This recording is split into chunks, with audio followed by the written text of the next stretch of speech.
Welcome to the Flute Center of New York and all of you out there in Videoland. We're so happy that you could come, and you're in for a real treat tonight. Nestor, I've known Nestor for, I don't know, 30 years, I think, and he's bringing his whole quartet. That started out with just Nestor, and then he added another musician, then he added another musician, and now it's not something that's done very often. So we're so happy you could all be here, and I want to just tell you quickly who the other three musicians are. I've got to read it. Of course, Nestor on flute. We've got Ricky Rodriguez that's on bass, Victor Pablo on percussion, and Silvano Monasterios on piano, on keyboard. So, with no further ado, I'd like to introduce Nestor Torres.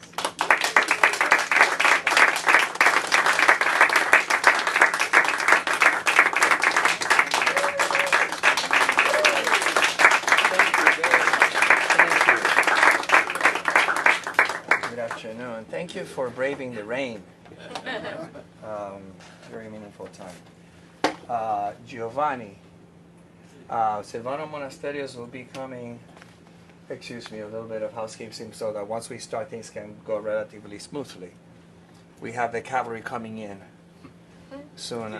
I'm sorry? No, for Silvano, when he arrives, if you can be, meet him downstairs. The thing is, how do I do this? A number? Is he going to call your phone? I was hoping that he'd be able, that you can call him. Excuse me. As Phil said, these are last-minute arrangements that we're making for your listening and experiencing pleasure and whatnot. So should I give you the... Okay. Emily, if you'd be so kind. Yeah, I can take it. Yes, thank you. So he can text it. So for Silvano, let him know when he arrives. There it is. Okay. Thank you. And I won't need that. Okay. So I'll be playing a little bit of music for you. Then we'll be able to work together for a while. Then my colleagues will be joining me, and then we'll see what happens then.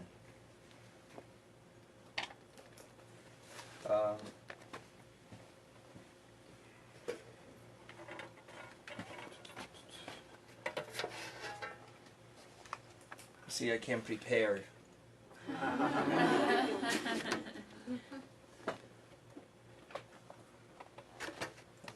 Okay, so now I'll do what I need to do here now.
Thank you.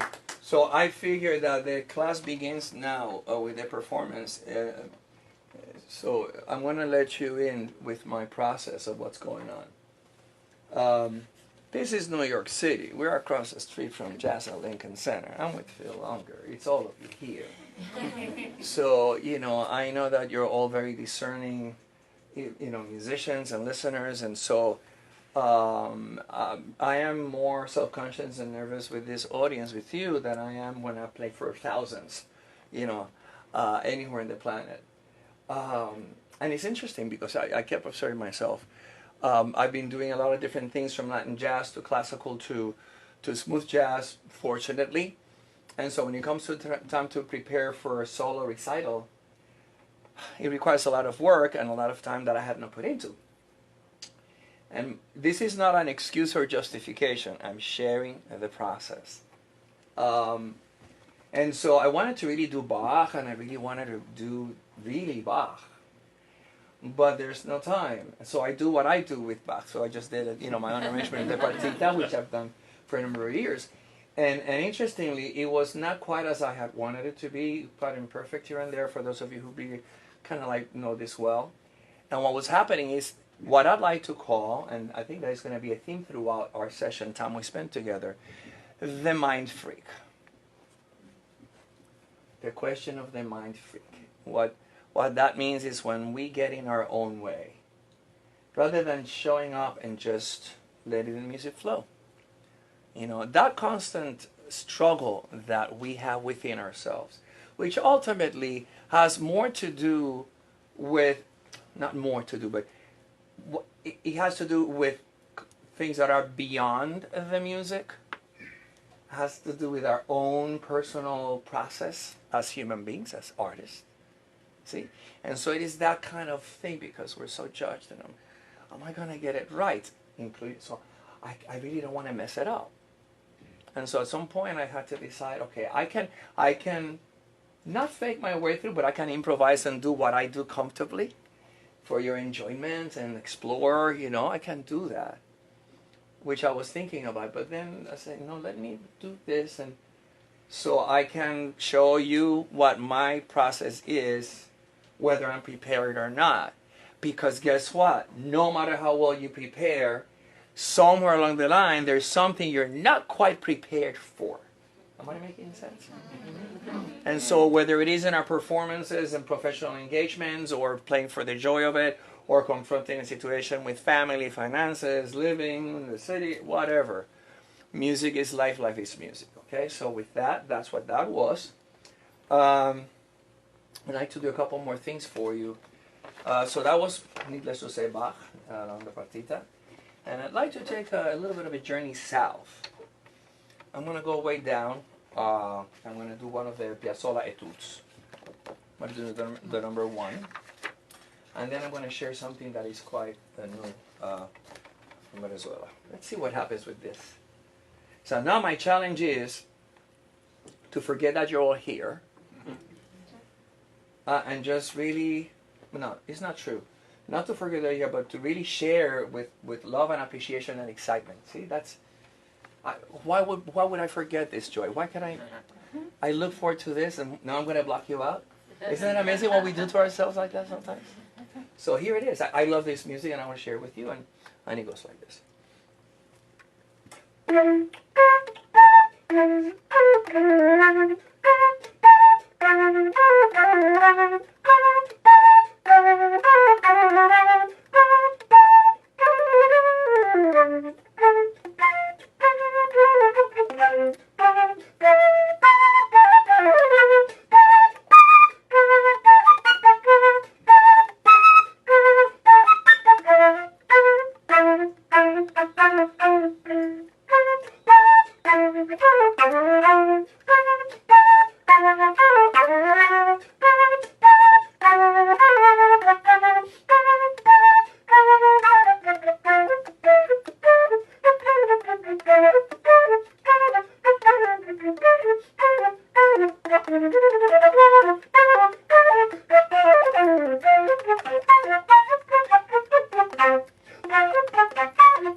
Never ending.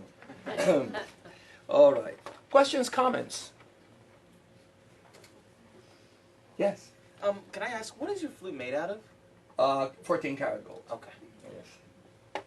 Yes. I was wondering about the first piece. I noticed that you have a really special way of making vibrato. Somehow, like with your lips. I was. Oh yes, like really cool, really good. like the like a saxophone, like the reed instrument with the lips, you know. Yeah.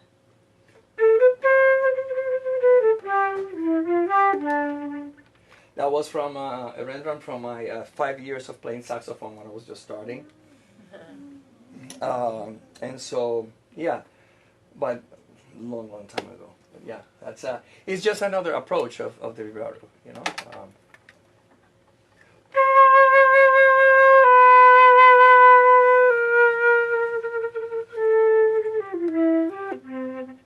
I don't know if you could apply it in the context of classical music, but why not? It just happens that in the jazzier things. Okay, so let's see what happens. Okay, so now, what I like to play, any other questions or comments? Yes? You used to play a wooden head joint. Yes, what a great question. Well, is Christina in the house? Who is she? Okay, so you really, really, literally, completely, like, behind the scenes. You cannot even be seen, but delighted to see you. Welcome. Thank you for coming. Okay, do you want the long version or the?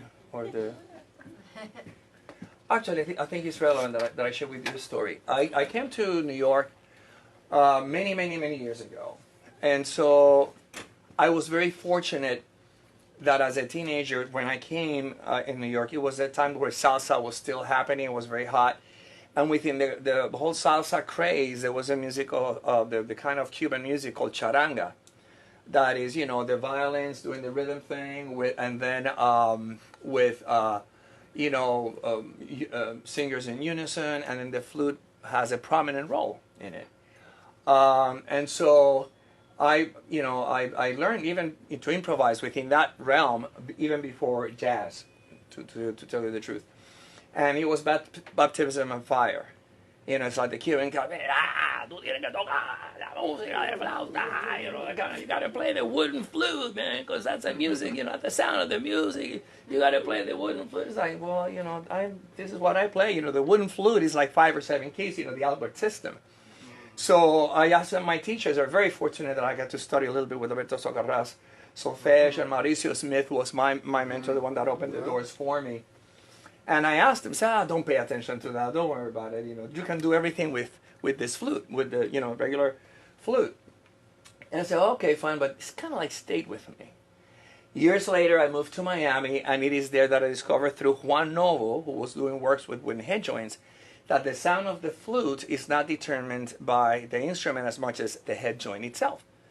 And that's when I saw the best of both worlds, because I could, you know, have the sound of that wooden flute for the charanga music, but beyond that, because I usually, you know, for that music is very, you know,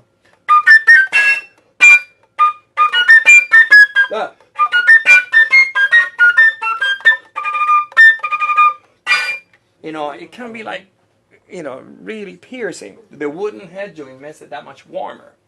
And so that became and has become part of my sound for over 30 years.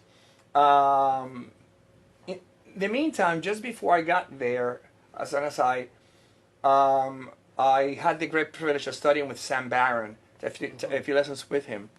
And one day he was listening to me, okay, fine, try this. And then he was like, okay, fine. But okay, so then he gave me another flute to play. I see his flute, I think. And it was a big difference. Okay, well, he says, you know, I've been playing Muramatsu now, but for some reason I don't understand. These are the days, I don't know, some of you, or most of you are very young to remember, that once upon a time, you know, there were only two, at least in America, but I think worldwide, it was either the world of Haynes or the world of Powell at the high level. And you had to wait at least 2 years for your instrument. Maybe if you're lucky, a year, right? So Sam Barron tells me, well, I don't know why, but the folks from Haynes contacted me, and they have a flute ready for me. So I'm not interested because I have Muramatsu. Would you be interested? So, okay. And there, like, you know, and there began my love affair with Haynes. And I played it for many years. Then I changed. It was a C foot. What is the opposite of line? Offset. Inline. Offset, which is what I play, right? And it was inline, and then I changed to a B foot offset. But by the time I made that change, I was already on wooden head joint. So I played, you know, 10 for the years. I made a bit of a detour, no need to go into details. Long story short, a couple of years ago, I reestablished a relationship with Haynes. And as I was choosing my instrument, I discovered that these instruments are ridiculously wonderful. And so I'm after 30 years, I'm allowing myself the experience of coming back to metal, in this case, the 14K Gold. And they knew exactly what I needed. It was very interesting. In fact, they took me to the factory, to the place, and I'm looking, I see this, like, all, this is whatever it is that it is. Can you describe which one it is, this one? The 14K with... 14K with silver soldered tone holes, offset G, C-sharp trill. That. I think that's... Right. Did I miss anything? So, but in the meantime, as they're showing me, this are mixer, I see these like old gold. I think that Paul is, uses that one. That's it. Oh, I want to try that. Well, it's okay, they tell me, but it's like, but I really want to try. Okay, and they prepare for me, and sure enough, it was just not quite right for me. So they really knew how to choose the right instrument, the right situation for me, and so that's why I am playing after so many years, the metal head joint. I'm curious to hear your thoughts as to how it sounds, especially when I get to do the ensemble playing. I have spoken with them about, designing a Nestor Torres wooden head joint. We'll see how that goes. But in the meantime, I'm enjoying this thoroughly. So I hope that answer, very long-winded answer. Okay, I'll do one more, one more thing.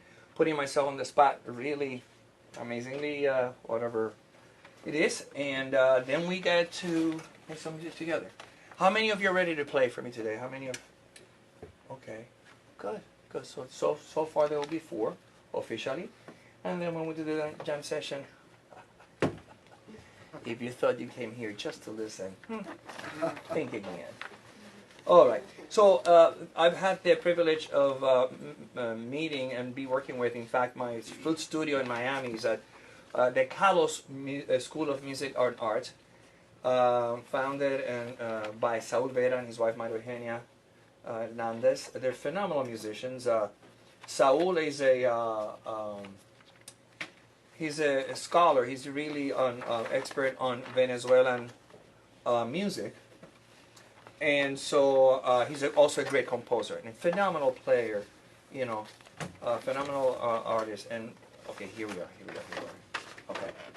And so he composed this piece. It's called Registro and Pajarillo, which is, I'm going to need 2 of these guys. I'm going to tell you all about it in a minute. Yeah, we'll do that. Are you okay so far? We're good? Yeah, we're only getting started here. Still good. Still. It's not over yet. Huh? It's still good, but it's not over yet. Oh, we're only getting started here. I don't really like to put I always tell everyone, this is not a cool thing to keep, your music stand up so high. But in this case, because it's not infringing upon the contact, the barrier that potentially, the music stand can impose between the audience and the performer, it's not as imposing now.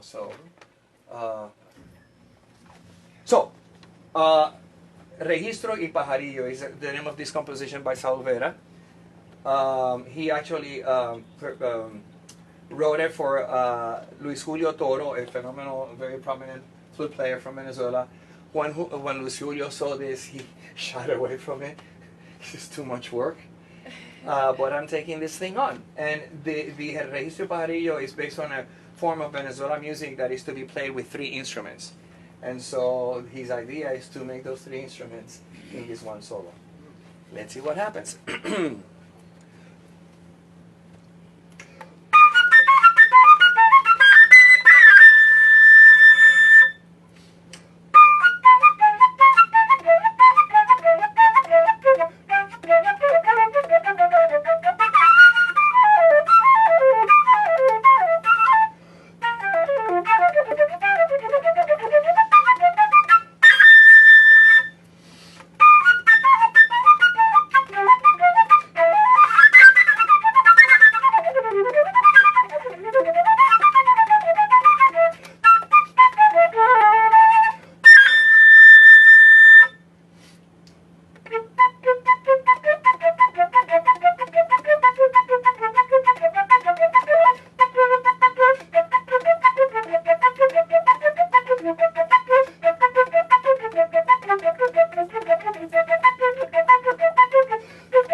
And so it is. Okay.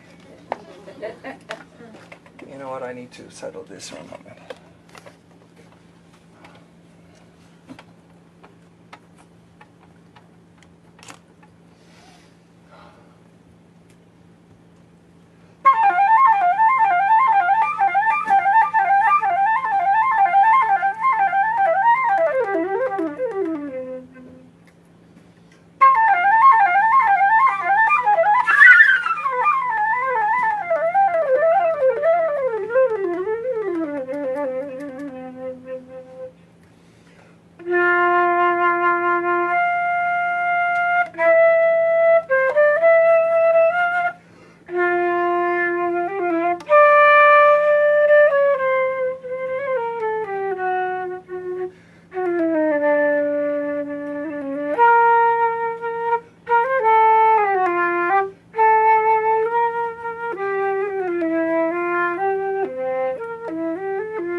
questions before we move on? Comments? Yes. I had a couple. First one, though, what is your practice routine? Oh, okay. And do you still take lessons? Meaning, do I still study? Yes. Whenever I can. Interestingly, I have been able to finding the right mentor is also is a great challenge, you know. But thank you for asking that, because I'm going to make a point of getting. I will not leave New York before setting up a lesson with, you know, Keith Underwood or one of those great ones, or maybe even, you know, Giovanni, which is a young, you know, aspiring student. But, you know, we learn. We constantly learning. In fact, I find myself learning the most from young people. You know, so in terms of my daily routine. Oh, yeah. Mm-hmm. I concentrate and I do a bit of how many of you are not familiar with the La Sonorité? Okay, so you will now become familiar. Are you serious about your flute playing, or is this just a little bit on the No, side? I'm pretty serious. Oh, yeah. If you're serious, this will be your Bible for the rest of your life. I was at Manor School of Music so many years ago. And you know those noon recitals that you do, and I play something, and there was the cat, you know, the flute. You know how it is, this one, best one of everyone in the class. Takashi Saito, I think his name was. And he was not, he doesn't take fools for, you know, he doesn't suffer fools lightly and very serious, but he actually took the time to say, fingers are okay, but the sound, the la sonorité. So what I do, you'll catch up with this later on. Because if you're in conservatory, or you have the time to do 3 hours in the morning, then you want to be able to do the exercises as they are. I specifically concentrate on the long notes going down and up, and then on the low register exercises and the articulations thereafter. You know, there's some others that I'm there, but I have not really focused on them. And so what I do, you know, you have like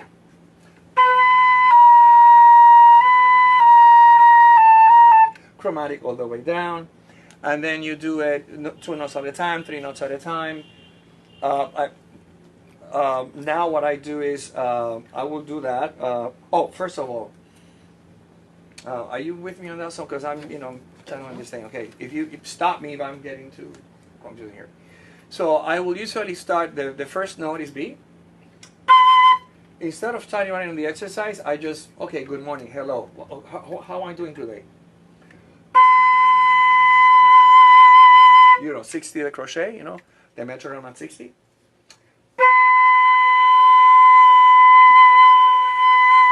I find out where I'm at, another B.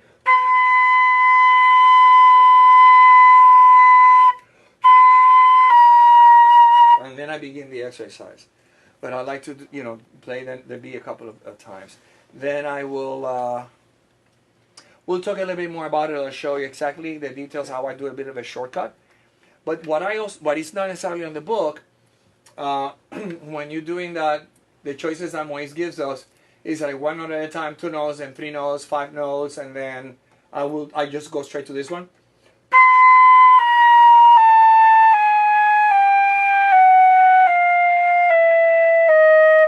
And I actually repeat it because I will sing and hum and flutter at the same time to make it that much more challenging up in the throat. So.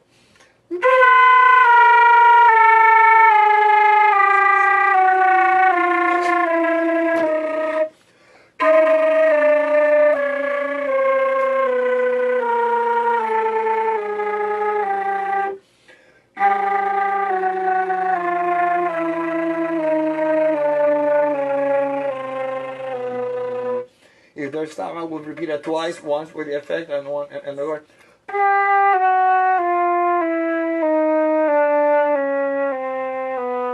Gee, did you notice the difference?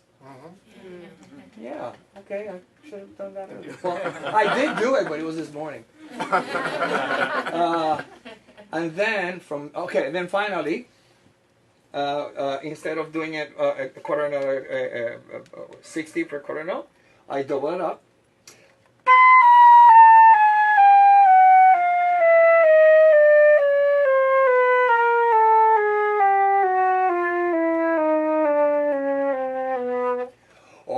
in mind the sense of direction is one line all the way, okay? And then after that, and this is not in the book, I go to octaves.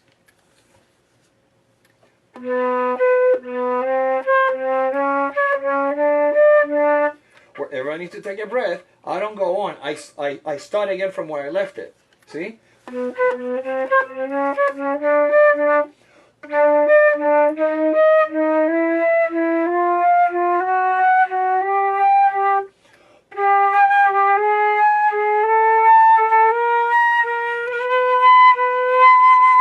When I arrive at my point of departure, then I go up.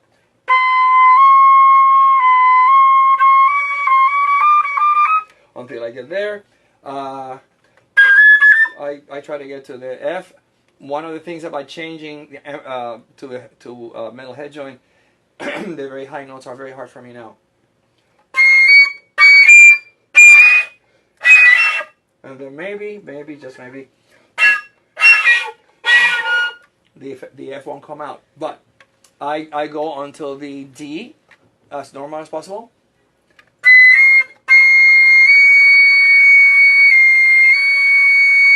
D, 3 sharp to D.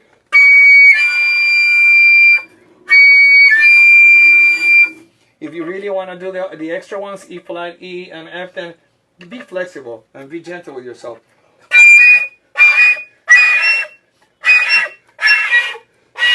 Okay, got it. Fine, thank you. Okay, I got it. As long as I get it, I'm fine. You see, and I don't always get it.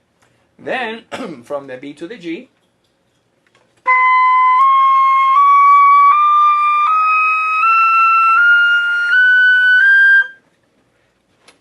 And then, what is it? Da, da, da, da, da, da, da. Yeah, then 16. And then, the 30 seconds. And then, octaves.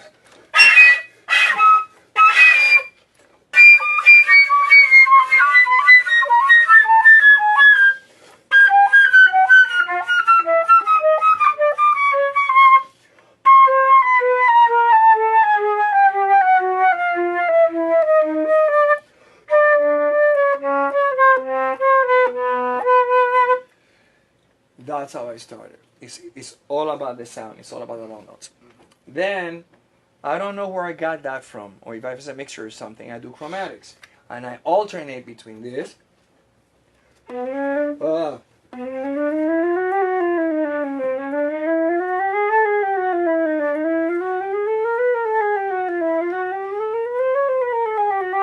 I start on the B.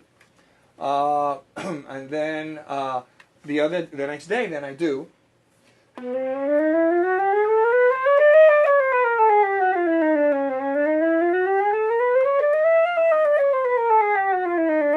So all the way up.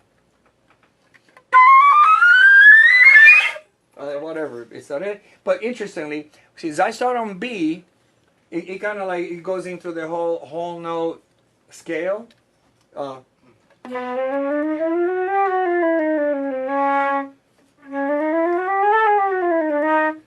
So when coming down, then I start on the E. Well, or in this case, as if you can start on the C.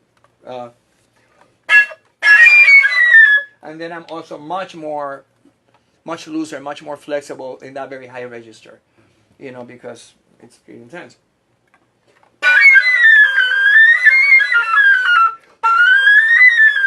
Or and so on and so on and so forth. Okay? Once again, if any clarification, we can ask about that. Okay? So that's basically that. And then, for the life of me, for all this time that I've been playing the flute, I have yet to figure out how to really practice this thing efficiently. There's not enough times in the day. Yeah. But I'm getting back to it after many years because really what became the staple of my daily practice was the Moïse daily exercises.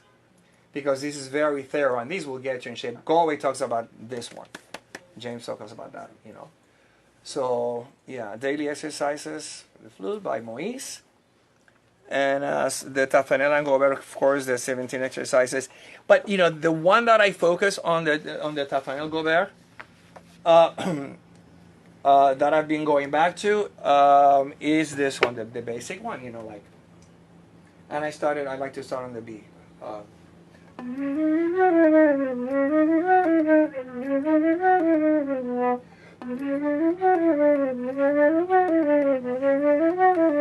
I combine a minor and major.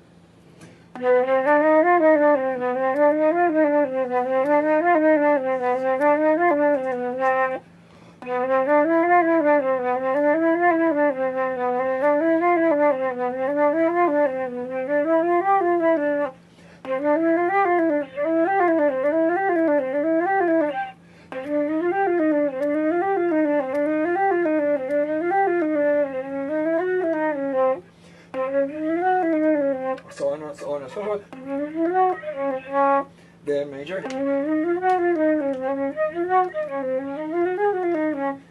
And so on and so forth. This one I like to do it slow, because it just forces me, you know, sort of about the sound, the evenness, and make sure that you really get a solid, you know, because it's easy to go fast, you know. How are we doing? It's 5 o'clock already, my gosh. We're supposed to be playing. When you do those, do you do the various articulations? You know what? I forgot about them because in the Moise I didn't. But thank you for reminding me. Yes, you should do the different. You should definitely do the articulation. Definitely on that one. Yes, absolutely. Thank you for reminding me on that. Let us begin. Who wants to play something for us first? Okay, so the first thing, right here, right there, is fascinating because I usually go through this with young folks, you know, middle school or high school or college. You're here for a reason. And you're going to play, right? And you want to do that. So already we're delayed. Life was already. The moment's okay, so who's ready to play? Be ready right away. Yeah? So you're the one that responded first, however slowly. Please join us.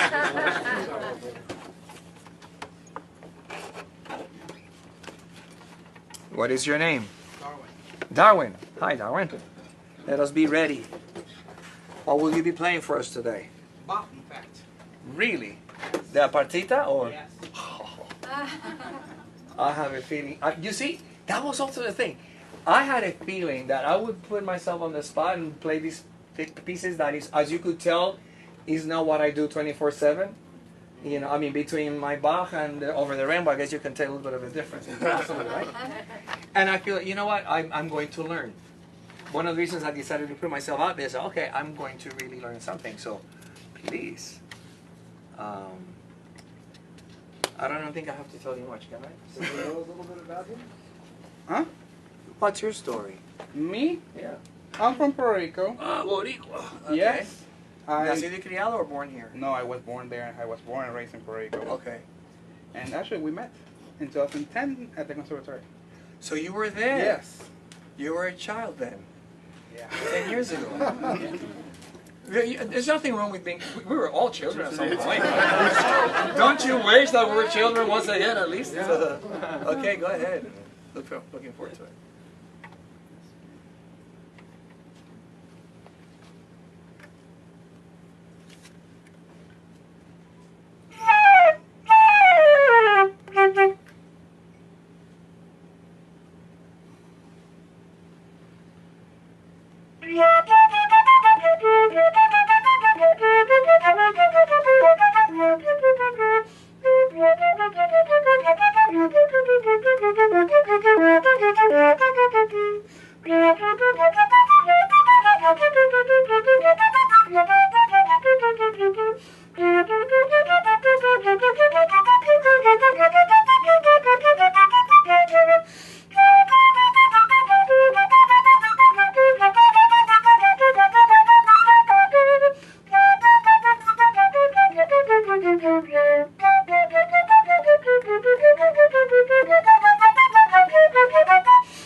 Tell me about it. Tell me about your performance. How did you feel? What was going through? What was happening? I was a little bit nervous.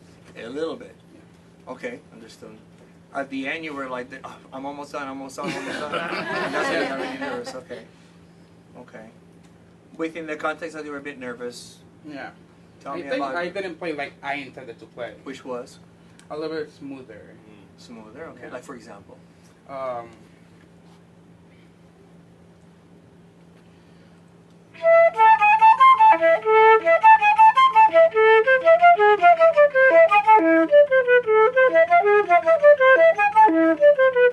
I love what you're doing. It's already better, but insert the emotion now. Sing it.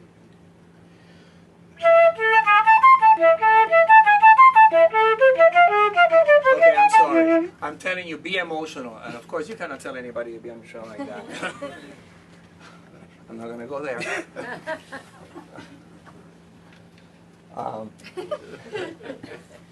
The thing with this piece is just such a subjective thing.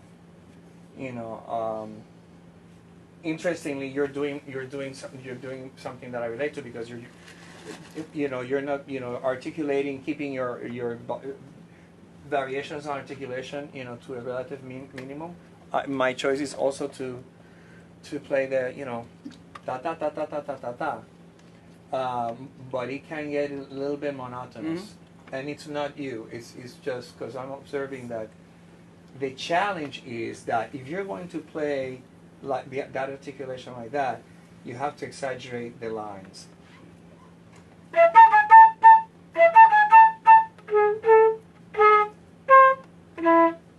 See?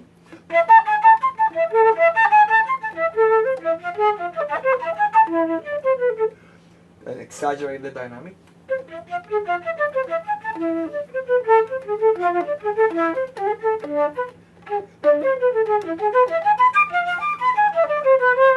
So try that and see what happens. Exaggerate the whatever you want to focus on in terms of the line, the melodic line.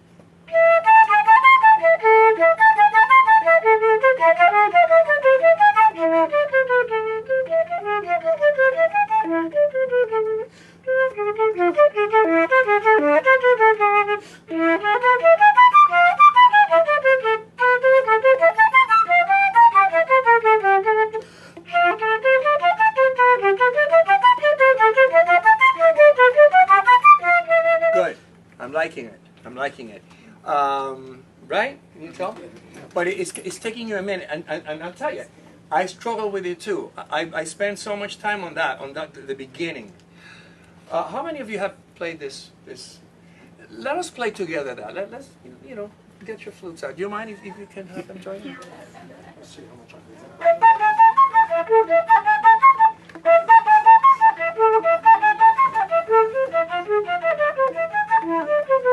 Just that. Okay? Let's play together and see what happens. I'm exploring. You see, the thing about this piece, and in general, for me, my teaching is not so much teaching as much as exploring together. You live in New York City, so you have access to the very best possible, technicians and teachers in terms of will tell you everything about tonguing and fingering and sound development and all these things, and it's a wonderful thing. In the end, however, it's really about your own process of how do you apply the knowledge that you acquire, and then how do you make it yours.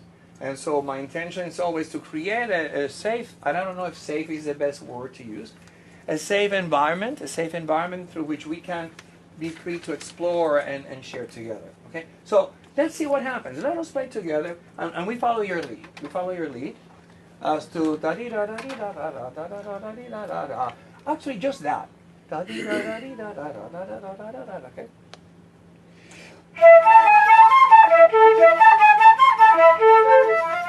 Okay. Okay. We need to play a little longer. Let me see.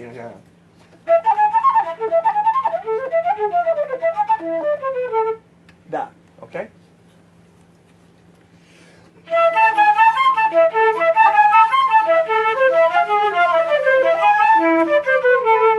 Okay. You play it now. Okay.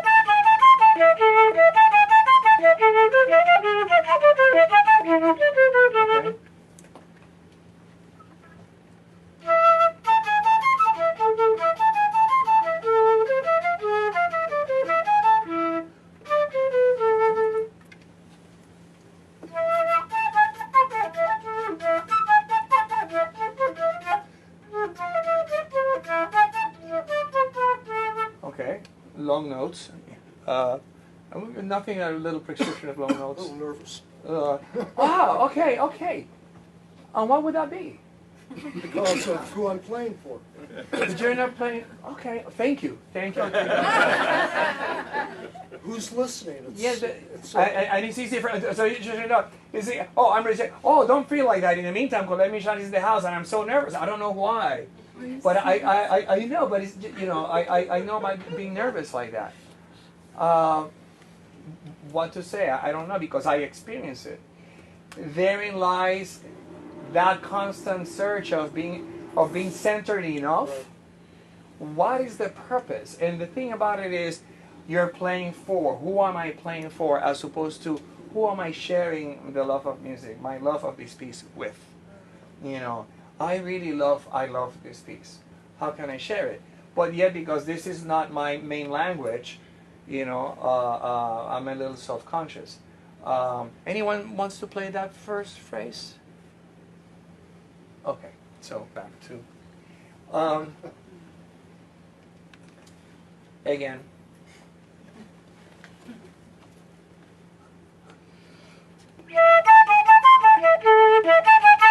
Okay, this is so subjective, because we can go all the way to, you'll never learn. In fact, this is something, my music here says something here. These are one of the original, editions. It says, it talks about it will never,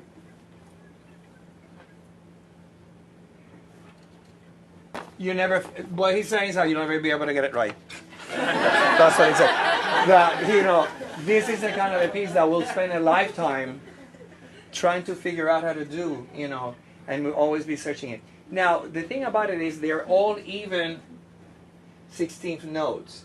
And so what I'm noticing, not just you, but a few of our colleagues here, he will do like,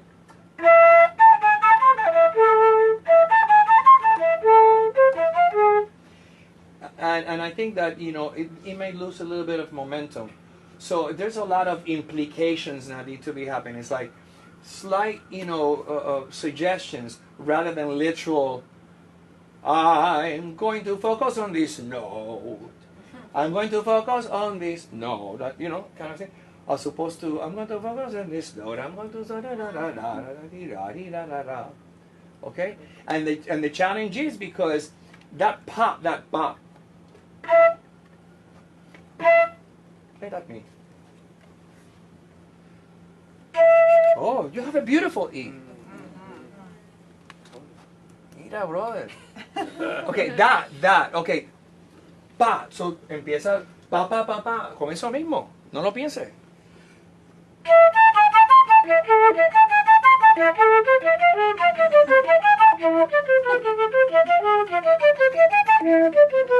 Yeah, yeah. ¿Viste? Okay, so now do that. Entonces exaggerate the echo of it. You know.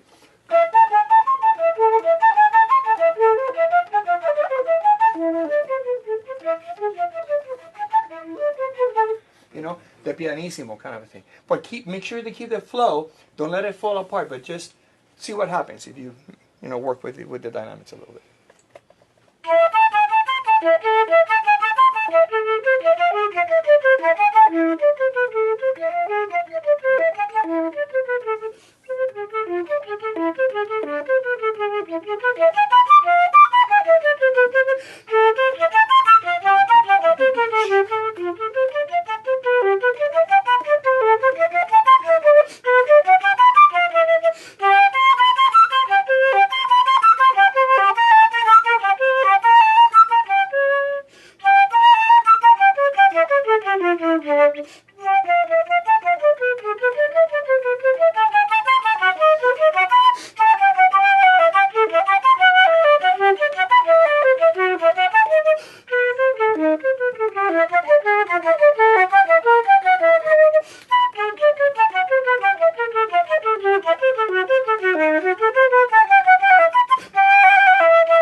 Something I said? Yeah. So what was that about? What went through? What happened? I was most confident. Okay. Just confident and just trying to. Yeah, that. And so the challenge lies on what do we have to do to get to that place? So by the time we play that first E, that we are already there. I haven't resulted yet. Didn't you notice how I started doing my little jazzy thing? Exactly. I choose to be honest in the process of creativity. There are those who care for me that would not be happy because you have to project, I'm Nestor Torres, so I have to be whatever. You know? After a while you realize, you are who you are, you do what you do, and that's what it is. And all you can do is your best and be present. Y tú toca, y pues pa'lante, es lo que hay. That was not just Spanish, that was Puerto Rican.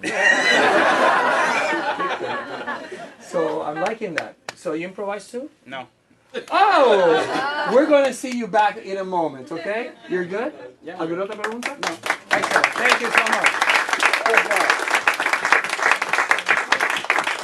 He says he doesn't improvise. Mm-hmm. All right, who's next? Yes?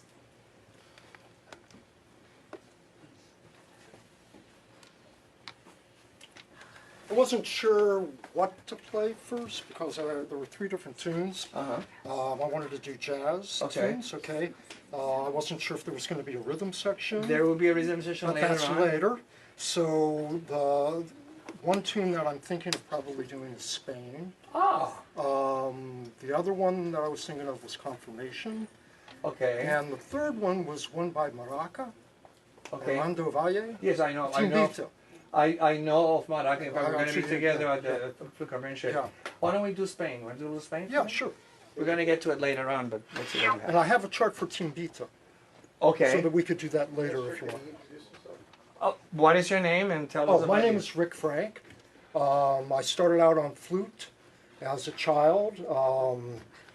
Had a teacher in high school that when I took a Jeremy Steig album tour, trying to get help. She said, handed it back 2 weeks later, don't waste your time on this garbage. Mm-hmm. As a sophomore in high school, that was devastating for me. Mm-hmm. I stopped for almost completely for the last 2 years of high school. Got to college, or actually right before I got to college, Jethro Tull was just hitting the scene, was big. Somebody from marching band said, let's put a band together and do Jethro Tull. I said, well, I'm leaving in another week, can't do that. First people I meet at college were musicians, 2 brothers, and we put a band together and we did a variety of things. And I did a number of things playing just the flute around the country, jazz and jazz rock. I came to New York, started playing jazz and also doing some chamber music. And when chamber brunches were big back in the 80s, I had a trio that I worked with quite a bit. And when I moved to New York, I realized trying to make it as a flutist was going to be really, really, really difficult. So before I had gotten here, I had started to learn to play the clarinet. And when I got here, I got a saxophone, and now I'm a doubler.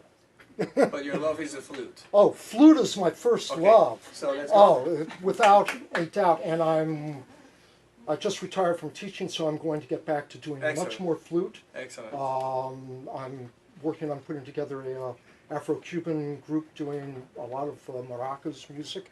If you are not aware of Orlando Valle, whose nickname is Maraca, check him out. He is unbelievable. I thought Hubert Laws was amazing, and then I heard Maraca, and I was just like... What is it that you like about Maraca? His facility, his tone, his harmonic sense, incredible sense of contemporary harmony. His facility throughout the range of the instrument is phenomenal. His rhythmic sense, his writing and arranging. Great. You should come to the flute convention in Orlando, happening next month. He's going to be there. In August. Yeah, next month. It's happening rather soon. So. Yeah. I'll see if it's possible. Do you know what the dates are?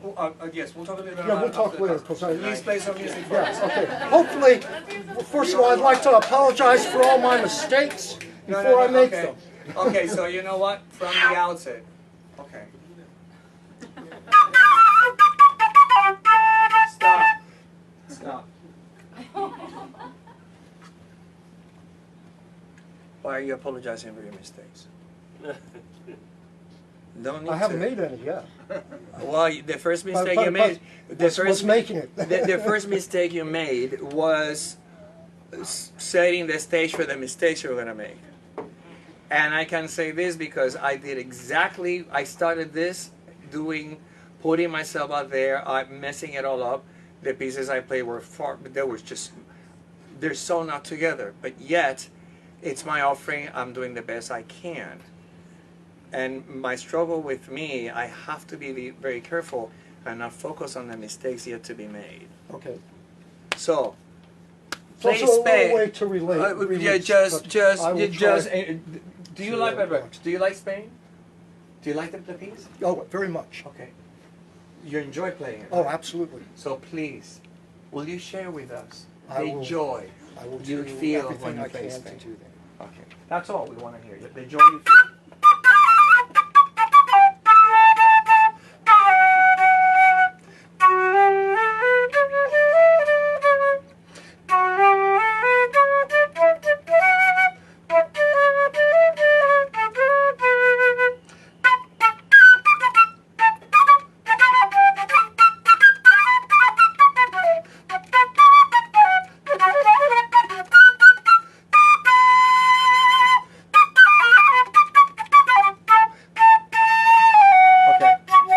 Okay, let's good. Good. Let's do this together. Slow. And then we're gonna do it. Okay.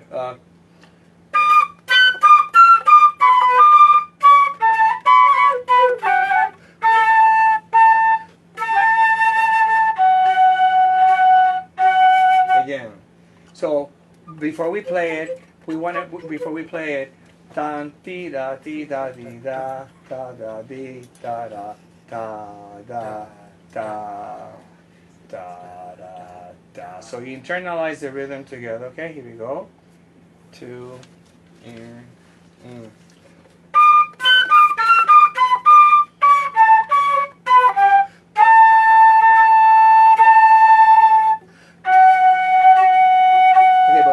Be very careful, because when we started da da da da da, you kind of like took a little too long. The groove needs to be internal always.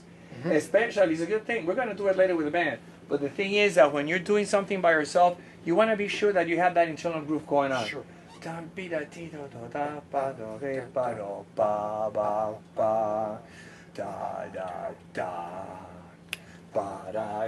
You see, you know it. Yeah. Let's try it again. 2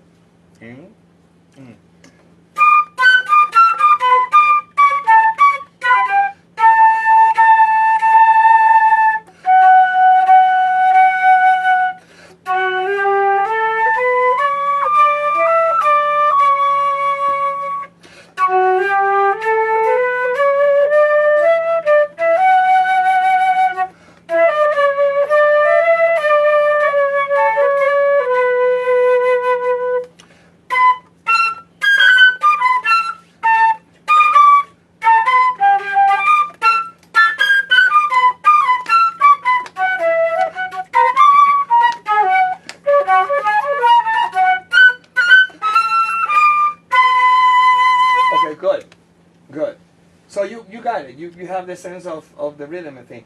That's what you have to be mindful, is to keep that evenness. And you know, the speed is, of course, is a fast piece to play, but you play it the way that you're comfortable with, in the best way that you can. Okay. I want to hear you improvising on it, but we're gonna do this later on with the band. Yeah. So.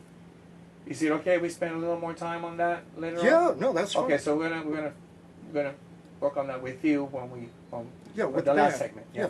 Okay. Thank you. Let's do some more interaction that way. But my offering to you is, and forgive me that I'm thinking of so many things at the same time. That's okay. Your name again is Rick. Rick. And with, if you allow me, are we okay here? I request that we all come from respect and acknowledgement that what I say to you really applies to each and every one of us, because these are fundamental principles of the human experience. Sure. Whatever the mind freak of that unfortunate, sad, and pathetic teacher that did not understand your love for German Steig at the time, it's time to let that go. Oh, I've let it go long time ago. Not quite so, because you started saying, I apologize for the mistake. Oh, that's a whole other part of my ass. But I'll tell you more where that's coming from later. But wherever it comes from, we all have our own version of that. Yeah. All of us. And as you have the freedom, and I congratulate you. You have spent a lifetime of educating so many young people, that you have touched the lives of so many. This is your time.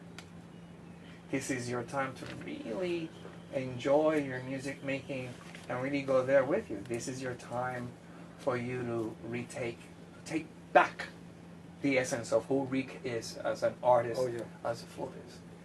So that requires shedding a lot of the stuff that we carry on.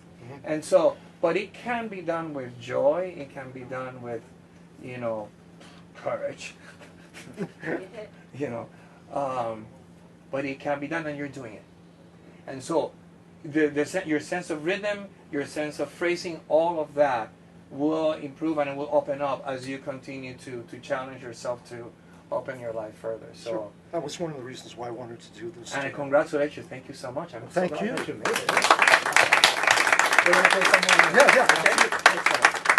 Yes. Next person that will play first today. Okay. There you go.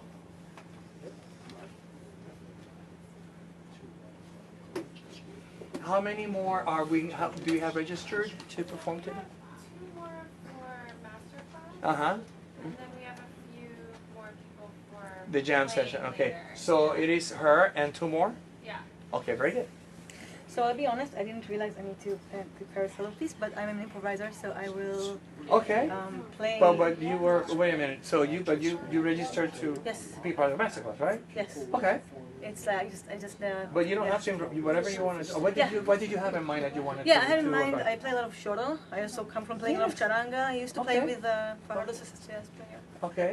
But I was thinking about Cabecera Mon Amor by Sibuca, like a little bayao. Okay. I do have some shoros if you want to play here.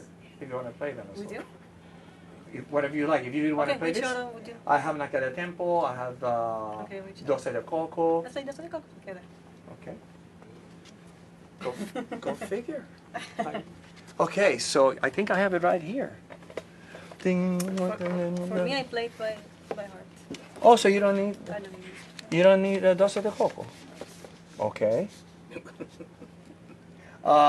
The guys are not here yet, are they? Victor Pablo's not here yet. Okay. Go ahead. By myself? Yeah. Oh, well, So much nicer for you. okay, let's see what I can do here. Okay, here we go.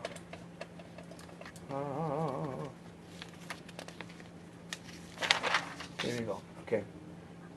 Hey. Okay. Okay.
What do you want to know? What you been doing? Right? I tell you actually what I want to know. I tried to work a lot on flute solo thing lately, and sorry. Also, can Trying- you introduce yourself?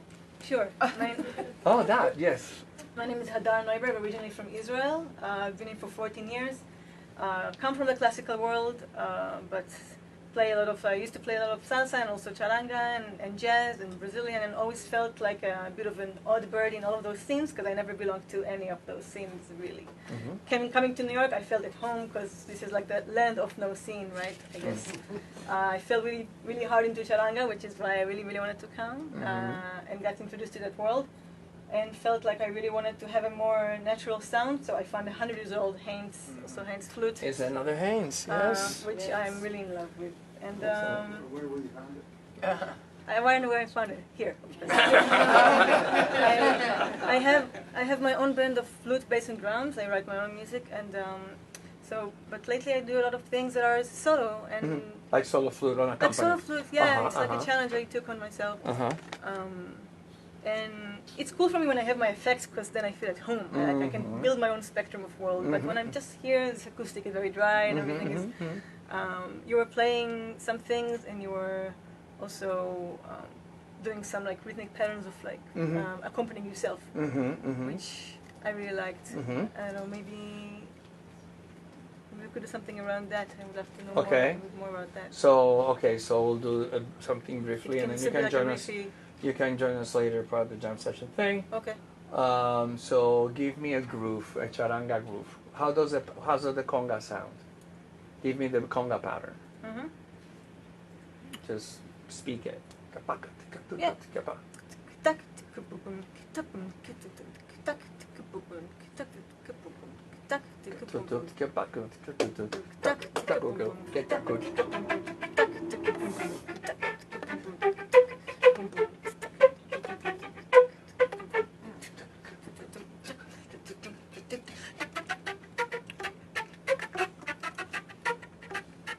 Yeah.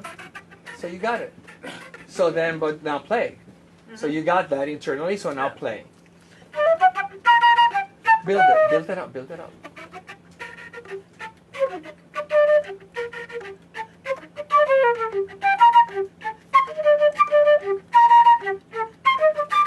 Okay, so you're doing it. Oh, Yes. yeah, I think that's the Doris. I want to hear. I don't know. I want you to. To Kick what? my ass. Why should I kick it? I mean, you're doing it. You're doing what you need to do. Go back to your classical technique so that you can keep solid sound. Yeah. So you can keep solid technique. Yeah. As I was thinking, which I shouldn't have been thinking while I was playing, because that's when you get in your own way. But it's about, why do I do this? Why do I put myself in a situation when I play Bach and so many people can play it 1,000 times better? Well, it is in that struggle of getting the technique, getting to sound like that then when I do this,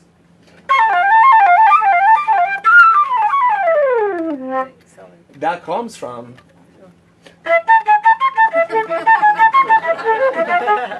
That's where it comes from. So that's what I would have to offer. Yeah. And you seem to be on track. You seem to know what you want to do. Any other question? Tell me something. What's your struggle? What bothers you the most? What is the most frustrating thing you're going through? Lately, breath. Okay. Yoga. Qigong. Go there with it. Yeah. And you know what to do. Sure. And actually how to expand on my harmonic knowledge, because as someone who plays, I always try to see how I can break the rules of being a flute player. I can do more harmony, sing with the flute, do all those things.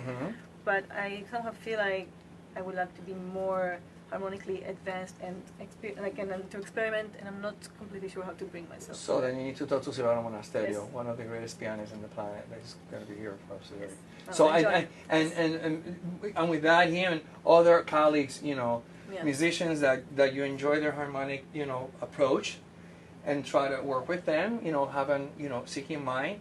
Be mindful that a lot of these musicians can be maniacs and sociopaths, including myself. Why did I say that? I was saying that. The reason I say that is because as musicians, we have to be careful to reach out and work together and learn from each other, but be mindful that each person has their own situation going on, so that you're a woman, you're an attractive woman, you're doing Latin music, And I've dealt with Cubans before, so. Need I say more? I mean. And so that's what that is. Okay, thank We'll you so play much. some more. Thank you so much.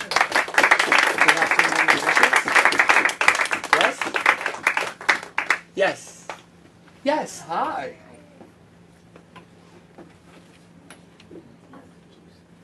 I'm a little challenged today because I'll tell everybody it's not a big deal. I'm challenged because I do have arthritis and it works on my left hand. Okay. It's, you know, anyway, it's affecting me. What's your name? Gail. Hi, Gail. Hi. And I play only for fun. Okay. For fun. Perfect. That's the best way to play. Trust me. And I like jazz and R&B. Mm-hmm. And I usually play with other instruments, so I like to be in the background, you know. Yeah.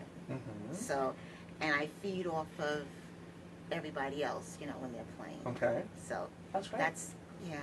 So I'm not really, I don't play by myself or anything like that. Well, you're about to do that now. So play.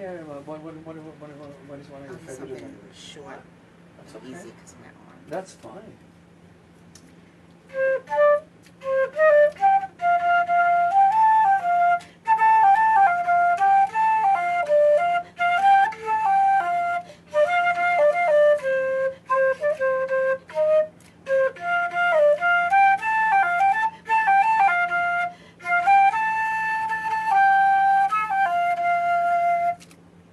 That's lovely. It's simple. But you know what? You play for fun, and the fun carries on.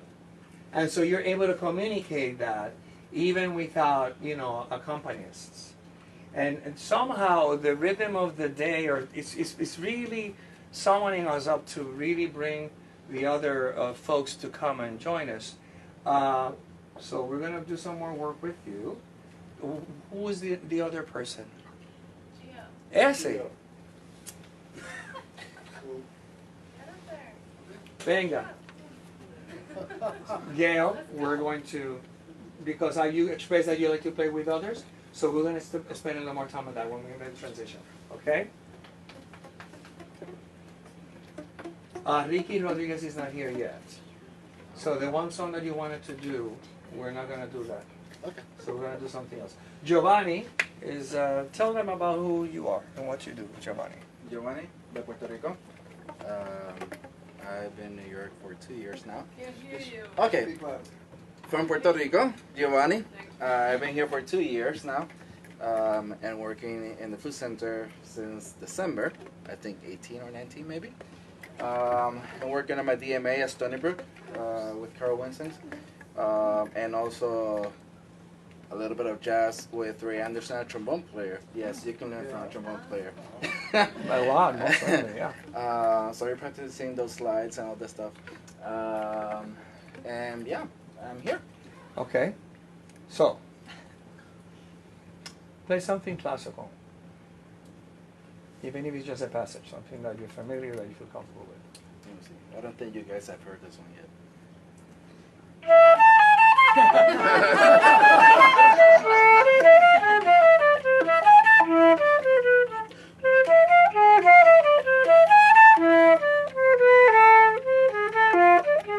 And that's it.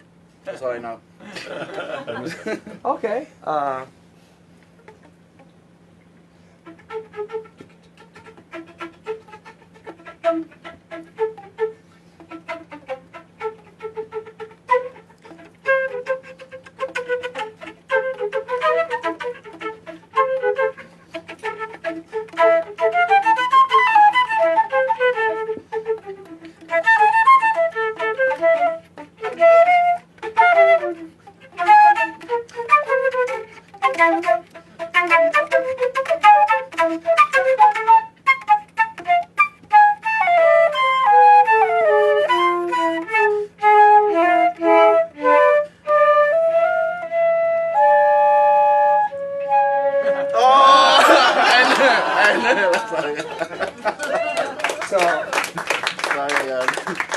What are you struggling the most with now? Clearly you're very talented. Clearly you got it going on.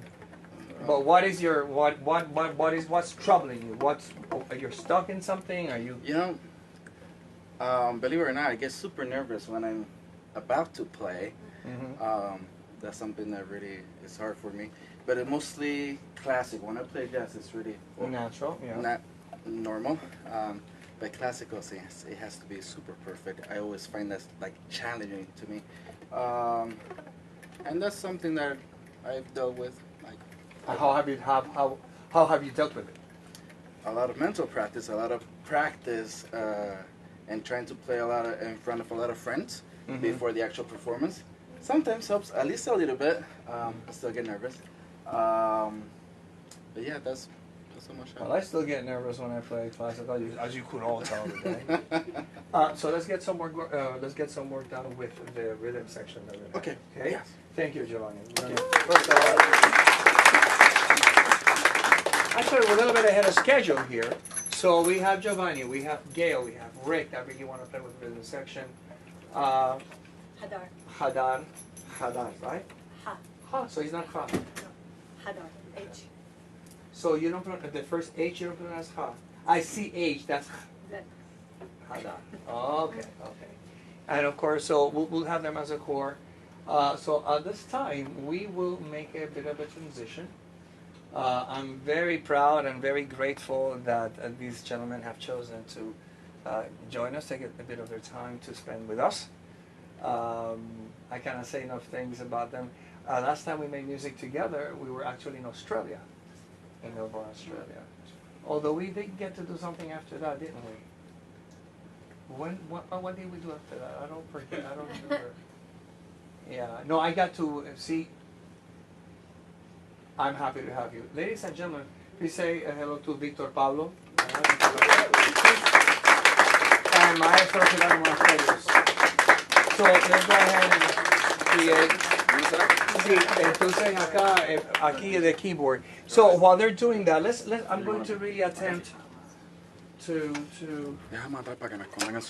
let's really enjoy each moment, and I'd like to hear from everyone here today. So you already asked me about my flute, you know, how that we spend a little bit of time. Colette, you're going to play for us later. What is your name? Julie. Hi, Julie. Hi. What brings you here today? I love your music. I Thank listen to a lot of it. Thank you. And just really happy that I could be in your presence. That's wonderful. Thank you for your kind words. You're a flutist as well?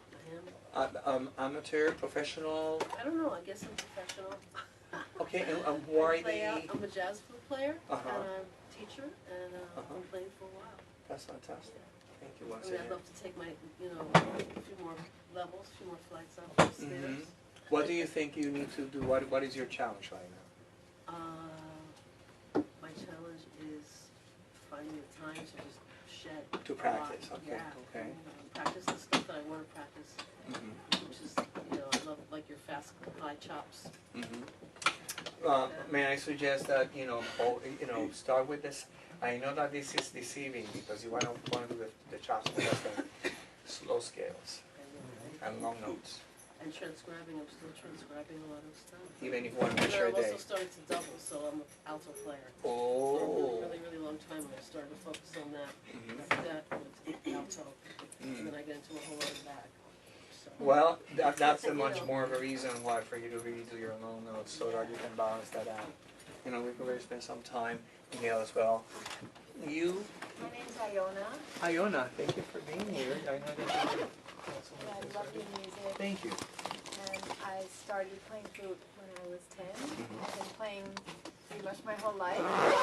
I'm not a professional musician. I'm a psychologist by day and flute player by night.